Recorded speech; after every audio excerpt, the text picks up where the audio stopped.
खबर देंगे आपको। Supreme court Margalla hills national park से मुतालिक केस की समाअत वजारत दाखिला को वजारत मौसमियाती तब्दीली क्यों दी गई, मजीद क्या दलाइल और इस्तफसार हुए, राजा मोहसिन एजाज से जानते हैं। बताइए राजा मोहसिन।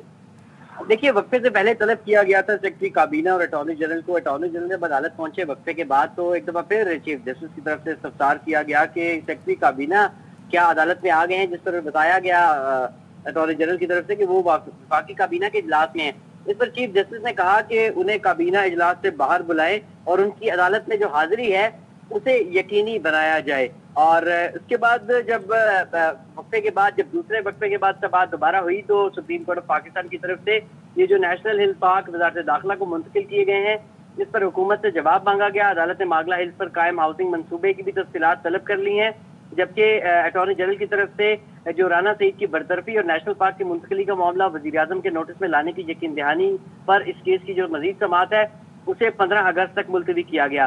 दौरान समाअत इंतहाई अहम रिमार्क दिए गए। चीफ जस्टिस ऑफ पाकिस्तान की जानिब से उन्होंने वफाकी हुकूमत पर शदीद बरहमी का भी इजहार किया और अपने रिमार्क्स में कहा कि जर्नलों और ब्यूरोक्रेट्स ने मुल्क का निज़ाम संभाल लिया है।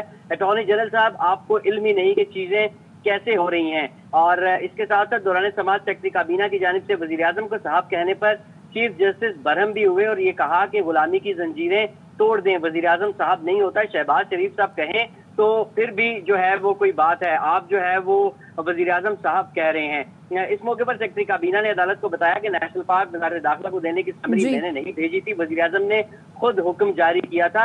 इस पर चीफ जस्टिस ने कहा कि क्या आपने वजीर आजम को कहा नहीं था कि ये रूल्स की खिलाफ वर्जी है? वजीर आजम का इख्तियार नहीं कि कुछ भी कर दें, रूल्स ब्यूरोक्रेट्स ने ही बताने होते हैं। इसके साथ साथ बहुत शुक्रिया राजा मोहसिन एजाज।